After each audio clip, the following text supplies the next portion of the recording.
Mi esposo me presentó como la mujer de la limpieza en su cena de empresa para no pasar vergüenza frente a sus socios. El karma fue que el dueño del lugar es mi hermano y ahora él está despedido y en la calle. Todo empezó así. No se preocupen, ella es solo parte del personal de limpieza que contraté para asegurar que el salón estuviera impecable antes de que llegaran los inversionistas. Por favor, ignórenla, ya terminó su turno y está por irse. Esas fueron las palabras que Roberto soltó con una naturalidad que me dio náuseas, mientras me señalaba con un gesto despectivo de la mano. Estábamos en el salón privado de uno de los restaurantes más caros de la ciudad, rodeados de sus socios, sus jefes y las esposas de estos, todas luciendo joyas que probablemente costaban más que el auto de Roberto. Yo estaba allí, de pie, con un vestido sencillo que él mismo me había pedido que usara porque supuestamente era una cena informal de trabajo, solo para darme cuenta de que me había tendido una trampa para humillarme frente a las personas que él más admiraba. Lo que Roberto olvidó en su delirio de grandeza es que el dueño de la firma para la que trabaja, el hombre que firma sus cheques y el dueño de ese mismo restaurante, es mi hermano mayor, Mateo. Y mi hermano no solo me adora, sino que tiene muy poca paciencia para los hombres que muerden la mano que los alimenta. Me llamo Clara, tengo 32 años y siempre he sido una mujer de perfil bajo. Soy contadora independiente y manejo las finanzas de varias empresas familiares, incluyendo el imperio inmobiliario de mi hermano Mateo. Económicamente, estoy más que bien. De hecho, yo soy la que pagó el enganche de nuestra casa, la que cubre el 80% de los gastos mensuales y la que liquidó la deuda de la tarjeta de crédito de Roberto cuando se volvió loco comprando trajes de diseñador para encajar en su nuevo puesto. Siempre he creído en el esfuerzo personal y nunca me ha gustado presumir el dinero de mi familia. Roberto lo sabía, o al menos sabía que yo tenía estabilidad, pero nunca supo la magnitud real de la fortuna de mi hermano porque yo quería que nuestra relación se basara en quienes éramos, no en cuánto teníamos. Qué estúpida fui al pensar que un hombre con un ego tan frágil podría valorar la sencillez. Conocí a Roberto hace 4 años. En ese entonces,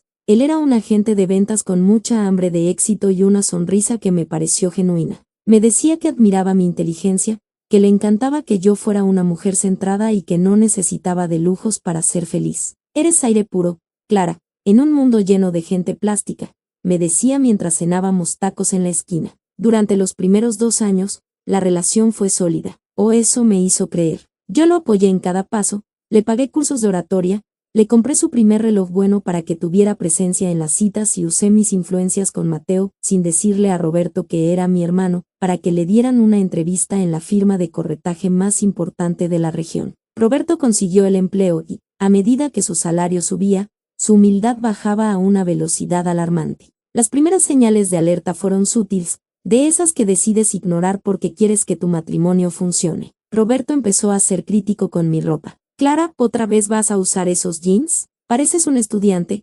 deberías esforzarte más ahora que estoy subiendo de puesto. Luego vino el gaslighting sistemático. Si yo le reclamaba que ya casi no pasábamos tiempo juntos porque él siempre estaba en juntas de networking que terminaban a las 2 de la mañana, él me miraba con lástima. Clara, el problema es que tú no entiendes lo que es el mundo corporativo de alto nivel. Te quedaste estancada en tu oficina de la casa y ya no tienes visión. Estás siendo paranoica y tus inseguridades me están asfixiando. Me hacía sentir que yo era la que estaba mal, la que no evolucionaba con él, mientras yo seguía siendo la que pagaba la luz, el agua y la comida que él disfrutaba. La tensión escaló cuando Roberto empezó a ocultar mi existencia a sus colegas. Un día, pasé por su oficina para darle una sorpresa con el almuerzo y lo vi hablando con un grupo de socios. Cuando me vio, su rostro se puso pálido. Me interceptó antes de que pudiera acercarme y me susurró con furia, ¿qué haces aquí vestida así? Estoy con gente importante. Por favor, vete, diles que eres de la mensajería si alguien pregunta.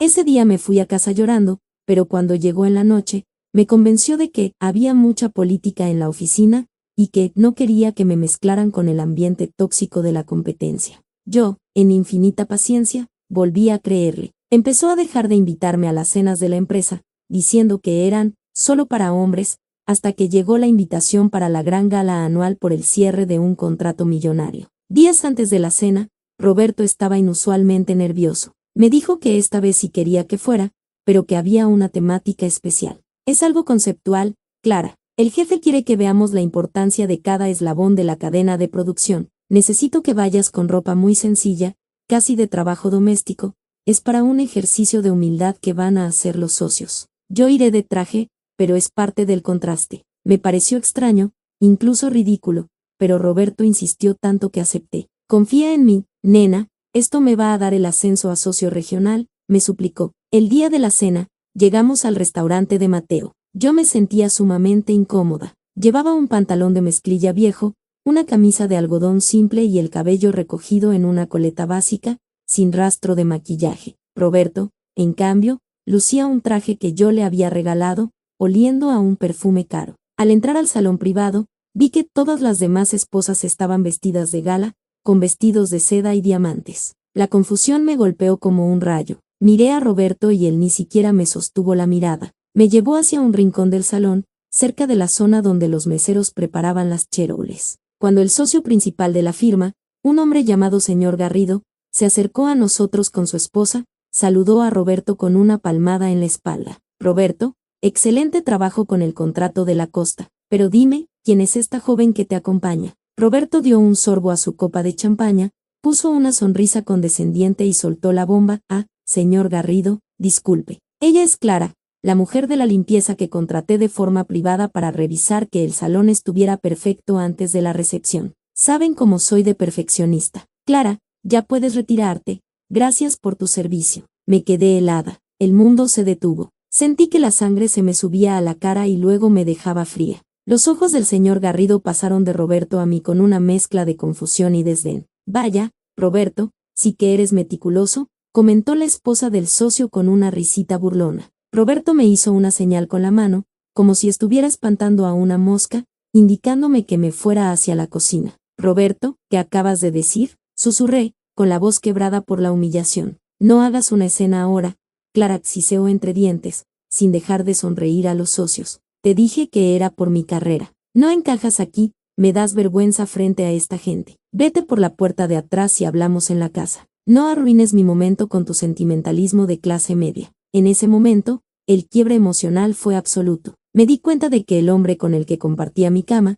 el hombre al que le había entregado mis ahorros y mi apoyo incondicional, me veía como un estorbo, como algo sucio que debía ocultar tras una mentira degradante para sentirse superior. La reflexión interna fue una ráfaga de fuego, como permití que este parásito me pisoteara así, pero la rabia se convirtió rápidamente en una calma letal. Me di la vuelta, pero no para irme por la puerta de atrás. Caminé directo hacia el centro del salón, donde la música suave llenaba el ambiente. Roberto intentó alcanzarme, pero en ese momento, las puertas principales se abrieron y entró Mateo, mi hermano, seguido de su equipo de seguridad y el gerente general del restaurante. Mateo no es solo el dueño de la constructora para la que trabaja Roberto, es el dueño de la mitad de las propiedades comerciales de la ciudad. Roberto nunca lo había visto en persona porque Mateo prefiere dirigir desde las sombras y las juntas de socios son privadas. Mateo recorrió el salón con la mirada hasta que sus ojos se encontraron con los míos. Vio mi ropa, vio mi rostro desencajado y luego vio a Roberto,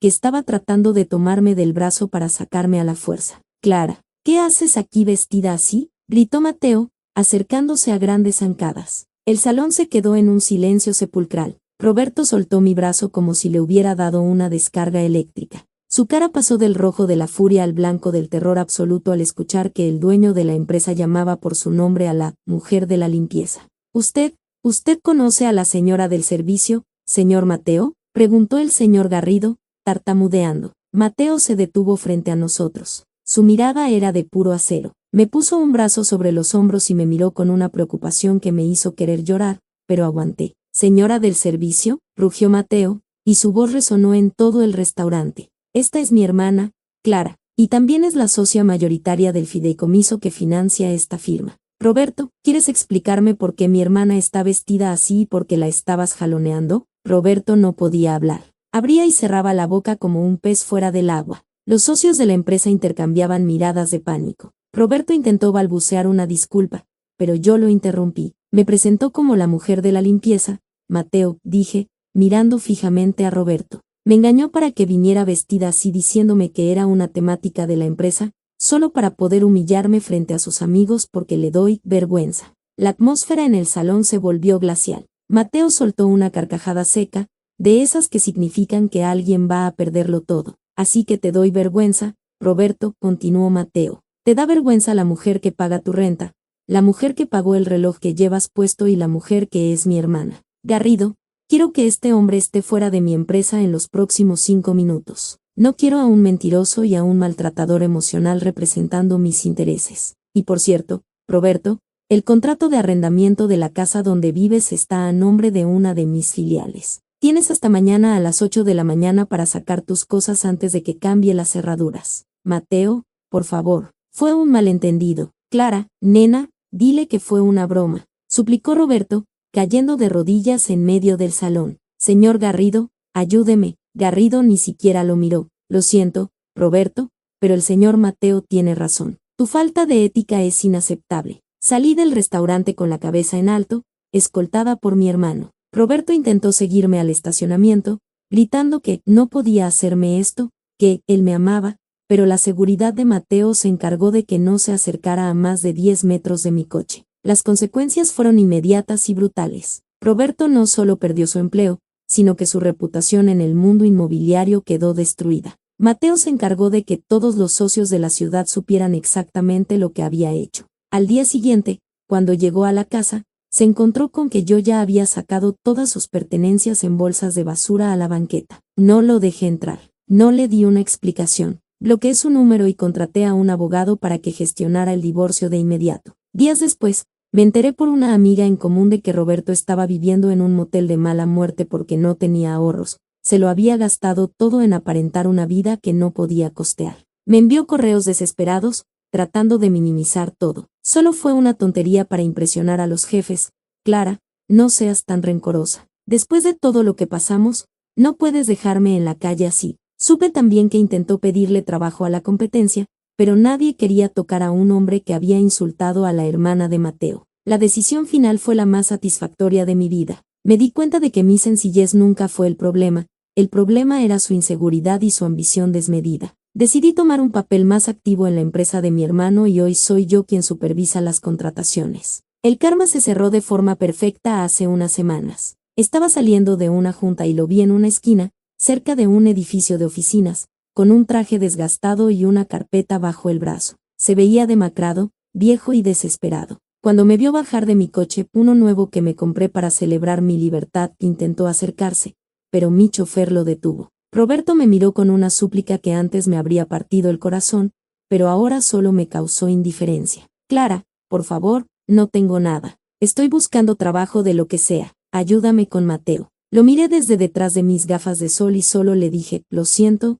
Roberto, estoy ocupada. Tengo que ir a supervisar al personal de limpieza. Subí la ventanilla y me alejé. Roberto se quedó ahí, en la banqueta, siendo exactamente lo que intentó hacerme sentir a mí, alguien invisible y desechable. Él pensó que yo era un estorbo para su carrera, pero resultó que yo era su carrera entera. Ahora él está en la calle, y yo estoy más fuerte que nunca. Fin de la historia. ¿Creen que mi hermano fue demasiado lejos al despedirlo frente a todos o es el castigo justo para un hombre que se avergüenza de la mujer que le da todo? Digan parte 2 si quieren saber qué pasó cuando la madre de Roberto intentó llamarme para decirme que era mi obligación cristiana perdonar a su hijo.